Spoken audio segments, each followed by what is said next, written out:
Greetings. Thank you for joining us. This is Will with Perpetual Assets. Excited to have a new guest on the line, Mr. Bo Polny. Mr. Polny is an experienced cycles analyst. He specializes in the gold, silver, and world stock markets. He has successfully timed the 2011 $1,900 gold and $49 silver tops, China's April 2015 stock market top, and the U.S. July 20th, 2015 stock market exact top, all to the exact day. He currently forecasts a 2016 gold-silver price explosion and a stock market crash of up to 50%, potentially 70 or 90 by 2020 or 2022. Bo, welcome, good sir. How are you? I'm good. Thank you very much for the introduction. And yes, thank you very much. I look forward to being here. Well, I'm really excited to have you on. I met you briefly at an Acapulco where you were a speaker. We exhibited and spoke as well. And your work is phenomenal. It speaks for itself. You put a lot of information out there for free, and then you have, from what I understand, quite the detailed subscriber package as well. I wanted to talk briefly about what you're seeing take place and how you're seeing things unfold specifically in the short term as things are getting very, very interesting on the global stage. So are you like thinking type of stock market? Is that where we're going with this? Sure. Yeah, we can go major equities. That's perfect. Okay, so I sent you a couple of charts. I don't know if you can pull those up. Sure. The first one we labeled the Dow. Yep. And what we're looking at there is for the world stock markets, and this is the Dow that we're looking at here. But basically, all the world markets are interlaced. So when one comes down, so does the other. All the world markets have been doing that for a long time now. And so what we're looking at is what's called the jaws of death pattern. Or a megaphone, but I prefer using the word jaws of death because basically this is a completionary pattern that happens after hundreds of years. And so what's supposed to happen now is a collapse of the world and the U.S. stock market. We're looking at targets between 6 and 5,000 on the low for the initial target for the Dow. So if you look at the chart presently, when we did call the top on July 20th of 2015, that to the day has been holding as the exact day and top. And since then, the markets have dropped in August, they then dropped in January, February, and each time they've come up, they've made what's called a lower high, which is a bear trend. So the bottom line is we have a down cycle for the world stock markets, and this is going to be biblically bad. When it crashes, it will never recover. This is going to be depressionary. This is going to last years. This will be worse. The type of crash that we saw in the 1930s. It's not going to be some recovery. This will not recover for years.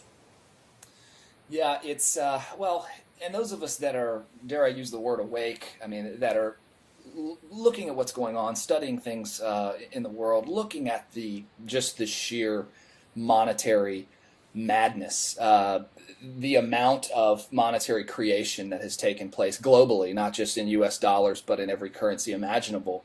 It's like the fire hose filling a Dixie cup kind of thing. How does this obviously impact the metals? I told you earlier, I've been just a buy and hold guy. Whenever I have too much cash, I buy more metal.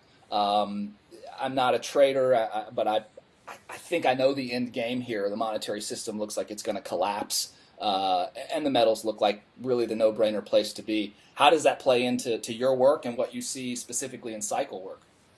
Well, when you look at the stock market, why does the stock market go up? Why does the dollar go up? Because it's based on one simple premise, and it's called faith and confidence. Simple. That's the only. Dollar has value. Stock market has value because people believe in it.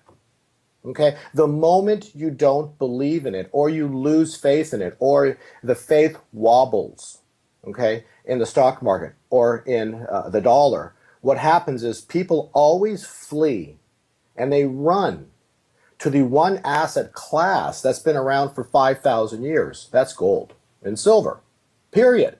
And so what ends up happening is that when faith and confidence wobbles, or crashes, then when people lose the faith, the confidence, they immediately run to gold, run to silver. And so what happens is as the markets start to fall and wobble, or it could be the gold actually first makes a move, which I think is going to happen here. I believe gold will probably even first make a move and start the whole system to start to wobble. So I think that's maybe even how it's going to play out, because that's what it does indicate from the cycles. But the point is, it's about faith and confidence. Lose faith and confidence, and gold becomes money. Silver becomes money. It's not a barbaric relic. It actually is money. Gold and silver have always been money. We've been taught to believe over the past 200 years that you don't need it because of paper currencies, because of everything else that's available. But ultimately, when everything becomes a problem and fails, everybody runs to the one asset class, and that's gold and that's silver. Mm-hmm.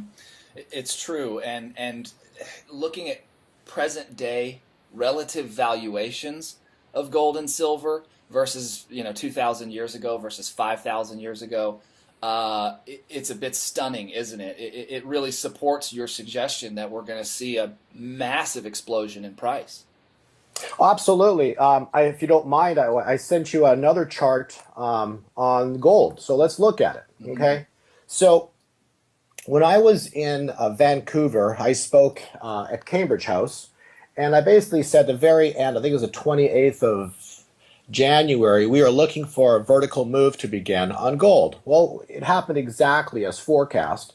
And so if you look at the chart I sent you, it's an example, but it's called a flag.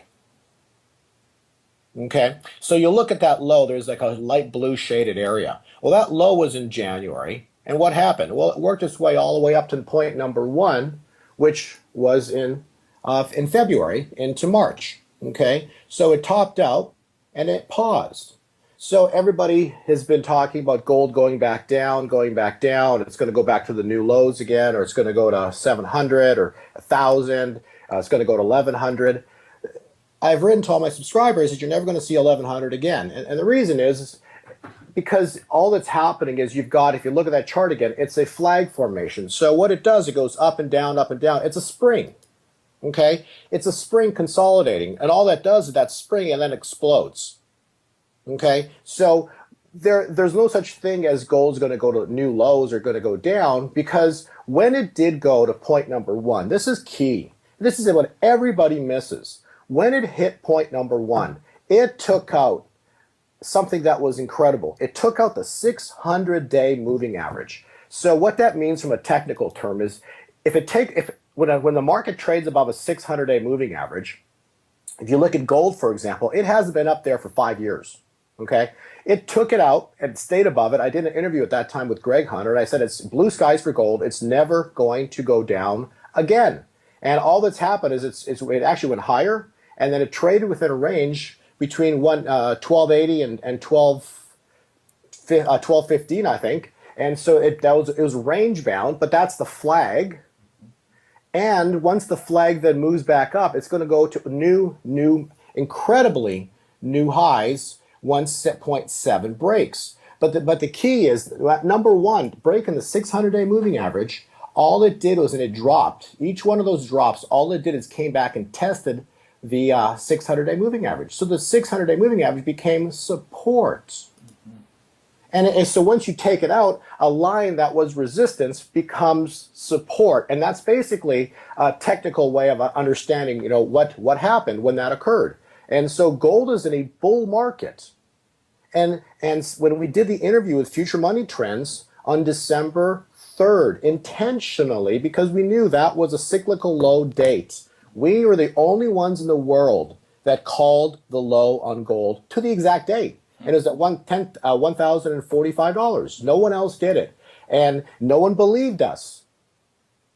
But we were 100% correct. Mm-hmm. When I did that interview intentionally, it's been 100% correct. And all you've seen is a flag. We saw a pole. It's come down from a flag formation. And it was like, oh, technical charts don't work. This is a manipulated market. Are you kidding me?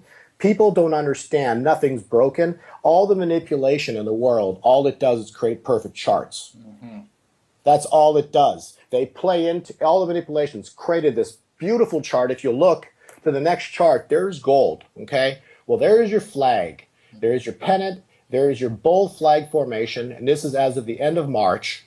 Once you take out that last green line, it's game over.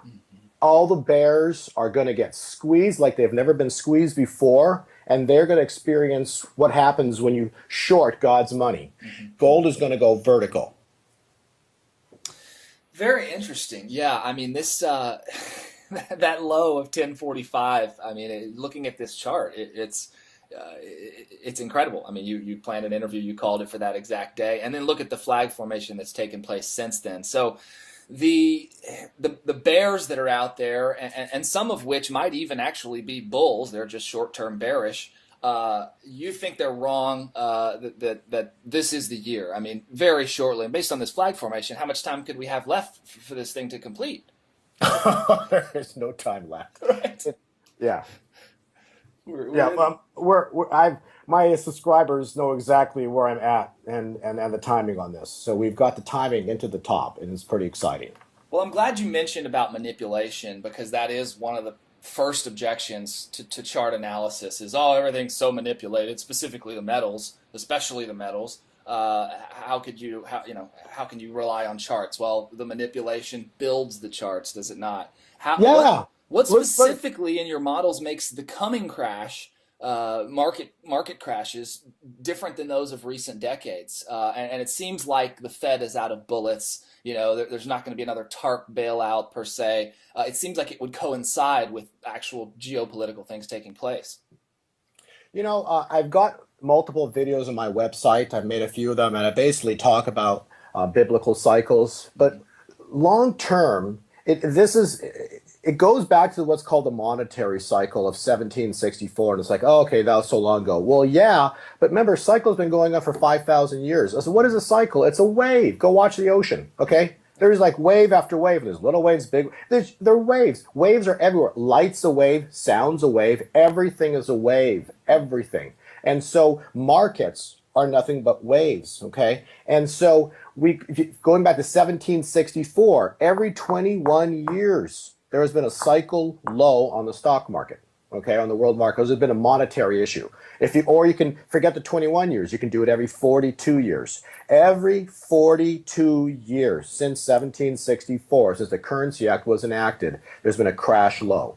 Okay, well, the problem is this is the 12th cycle of 42 years. And if you do from 1764, 12 cycles of 42 years, guess where you end up? 2016. I've done all my videos, all my presentations. I've always, since last year, had this year, 2016, as a crash low for the world markets. Mm-hmm. Very interesting. Can we talk briefly about the COT? There are some folks out there that are, again, maybe short-term bearish, that say the COT, but based on studying the COT numbers, that gold is going to be going down. You say that's nonsense, or it doesn't play in based on what you're saying, what you're seeing. How does the COT? I mean, what are your thoughts there? Okay, so for COT, commitment of traders. Okay, so for 4 years, there's people out there that are adamant about, oh, the COT numbers rule everything. They are the geniuses. These people who run the COT numbers, who study them and use them as their key for analysis, and they say, oh, because the COT numbers have hit a certain ratio or a certain point, expect gold to get smashed. Okay, well, guess what? That formula worked since 2011 top. It's been a formula that potentially worked for 4 years, 5 years. Guess what? It's old news. Okay? You take that formula, you rip it up, and you throw it in the trash. Okay? Because that formula for analyzing COT numbers, anybody who's used that formula since December 3rd of 2015 has been 100% wrong. They keep calling for gold to get smashed, gold to get smashed, gold to get smashed, and they keep being wrong and wrong. So they've been wrong in December, January, February, and March. Constantly. Why? Because the COT numbers are based on a mathematical formula that they're using that doesn't work anymore, because that was for a bear market. Well, guess what? Cycles, when a cycle ends, so when a bear market ended on December 3rd, guess what started? A bull market.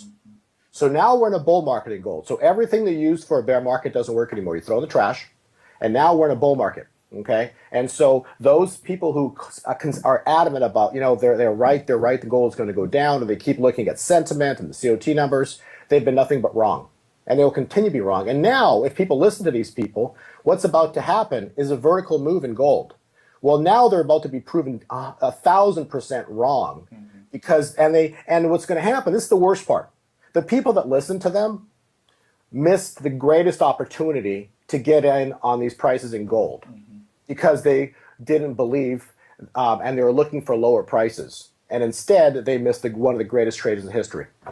Very interesting. So the commitment of traders, it doesn't correlate anymore, because if you look at the chart right here, we started a new bear market on your call date on December 3rd. So that doesn't correlate anymore. It's out the door.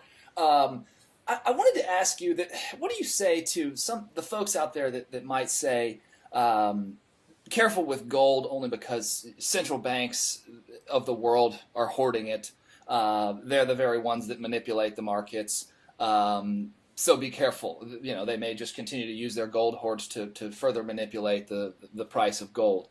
I personally want to believe and think that they are potentially just positioning for the end game, like you and I are. What do you believe? Your choice of words are actually fantastic. They're hoarding gold. If they're hoarding gold, they know something. Right. Maybe you should be doing the same thing. Okay.